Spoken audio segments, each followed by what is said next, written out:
Good morning. I'm having a simple bread, peanut butter, and banana with coffee breakfast this morning. Nothing special at all. Um, Given my financial situation as of recently, because of buying a new cell phone, which wasn't that cheap, and all that, plus like the reality of the Asia trip is gonna be pretty pricey. I'm really gonna have to up my game. Hopefully, by the time this video posts, things will have changed. But right now, I have no sponsors, so there's no sponsors on these videos at all. I want to be like straightforward with you guys about sponsors because what I do here doesn't really have or didn't really have initially like any kind of commercial interest whatsoever, financial interest. And when these sponsors get in, as much as I have a great relation with them or a great understanding with them and all that kind of thing, and I only want to work with sponsors that I actually endorse and actually like. There is still like that element of commercialism, which, by the way, like this whole mentality that we as content creators who spend, you know, 80 hours a week working on these videos should not get paid for it and should just do it out of the kindness of our hearts. If you believe that, go screw yourself. Like, this is a lot of work. I'm just editing an episode right now. I've spent the last 2.5 hours editing it, and it's probably going to take 2 hours to export. Like the amount of work that goes into these videos recently, especially with the color grading, and I'm learning all that. And I have no regrets at all, by the way, of any of this, because the whole point for me was to learn to make film. I'm doing a lot better. I like the progress that I've made. I'm super happy with it. But yeah, I think it's well appropriate time for me to start looking at sponsors to really try getting a few on board. At the very least, just like a 1-2 video combo strike stuff, just small stuff. The channel is still quite small from a advertiser's perspective. Like, these sponsorships are worth a nominal amount, I mean, to a big advertising company, but to me and to the guy who just like dropped his cell phone in a lake, it's worth quite a lot. So I need to work at it. The funny thing is for me though, is like, as much as I love this work, I make about $1.75 an hour, $1.50 an hour working here, and I make $100 an hour as a photographer. So it's always more financially viable, at least for the foreseeable future, for me to work as a photographer. And that's probably what I'm going to do. As soon as I get over the border, I'm going to be doing that. But in terms of long-term travel and being able to work anywhere in the world and do only what I love, this is my avenue to do that, like making these videos. And I really want that to work out. So that's what I'm working towards. That's kind of like a career goal of mine, to make this financially viable. I think that a lot of YouTubers who are on a fairly strict budget, who get to about 100,000, can maybe make a living at it. 100,000 subscribers.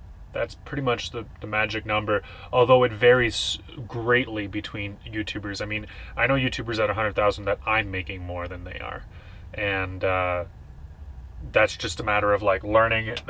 There's so much to learn. I mean, nobody teaches you this, and even if you were to take a course, it's usually not applicable to your particular situation, because really each one of us is breaking new grounds in new directions. Each one of the YouTubers, their solutions probably won't work for me, and my solutions probably won't work for them. So it's just something that you gotta kind of figure out on your own, and it's a lot of work in and of itself. Like, I'll often spend a full day at a computer every 2 weeks, a full day just sitting there studying, learning, and uploading stuff. But like, that's all I do, just sit in a coffee shop. And I don't film those days, but whenever I take a day off, it's often what I'm doing, just sitting there and like studying and learning and trying to like make this viable. Anyway, that's kind of a lot of business talk, and that is that. But today I would like to stay a little warmer today. I think I'm going to go back up to Lake Tahoe tomorrow, but today I think I'm going to hit some of the trails down here in the valley. This is like the Carson City, Reno area. It's a lot warmer down here, especially during the day. So I'm going to try and hit some trails. Maybe Champ and I will go for a mountain bike ride. That sounds nice. And then, I don't know, we'll just figure it out. Spitball it. But yeah, just gonna finish editing this episode.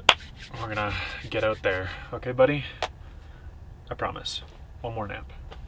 I'm also reorganizing the van a bit. I got these sweet, I don't know if I covered this already, but these crash pads for my new hobby of climbing. But I found them in a Walmart parking lot and they just barely fit up here. So now I need to find a new place to put the couch cushion. Working on organization here. We'll figure it out.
was trying to find a waterfall of some sort, but I definitely lost the trail. I'm definitely the first person up here this season. Chev likes it because there's snow and sticks. His two favorite things. No pizza though. That's his third favorite thing. Next trail I'm taking is going to be a lot easier than this. But at least now I get to go back down. And going down on the mountain bike is going to be fun.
So, that was an insane hike and bike ride. I am beat. I was trying to just get some exercise, but pretty sure all I got was like a thrashing.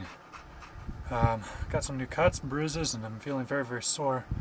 And I didn't get to the waterfall that I was trying to get to, and then I was on my way back, and I ran into some locals, and they're like, "Oh, the waterfall? Oh yeah, no, just from where you took off, just go the other way, like 5 minutes. It's right there. You should go see it." So I'm gonna go see it, but first I'm gonna make some lunch. I'm gonna drink plenty of water and just relax for a second. I'm so beat.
Oh, that was a nice little shower, and when I got back down here, on my way down, I passed 4 teenagers, and then I got down here, realized I'd left my watch at the top, ran back to the top, they were already there, and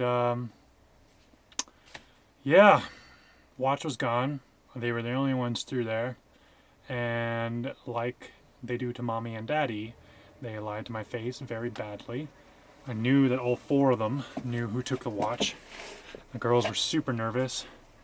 I think that the first guy I passed is definitely the one who stole it, but what am I gonna do, right? Like, I tried scaring it out of them, and I definitely can tell they're lying.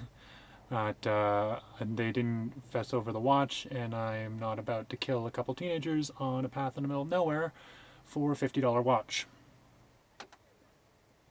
What are you gonna do, right?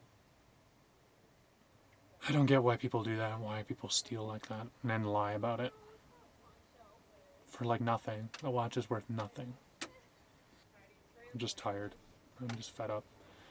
And the last thing I wanted right now is some of my shit to be stolen. So I'm gonna go to a coffee shop, I'm gonna edit up some episodes from Better Times, have myself a lot of caffeine, and find myself a place to crash for the night. Today's been a pretty emotional day. That hike very nearly defeated me. The mountain bike ride was brutal. I mean, it was beautiful, but it was brutal. And then showering under a waterfall, that's like a bucket list. Feel good about that. And then losing a watch, having a watch stolen, more importantly. It's not even worth much. It's already all banged up and stuff. But yeah, really dug under me. So I just spent a couple hours in a coffee shop editing and uploading episodes, and I sat down and talked to my mom for a while, which was really good, you know.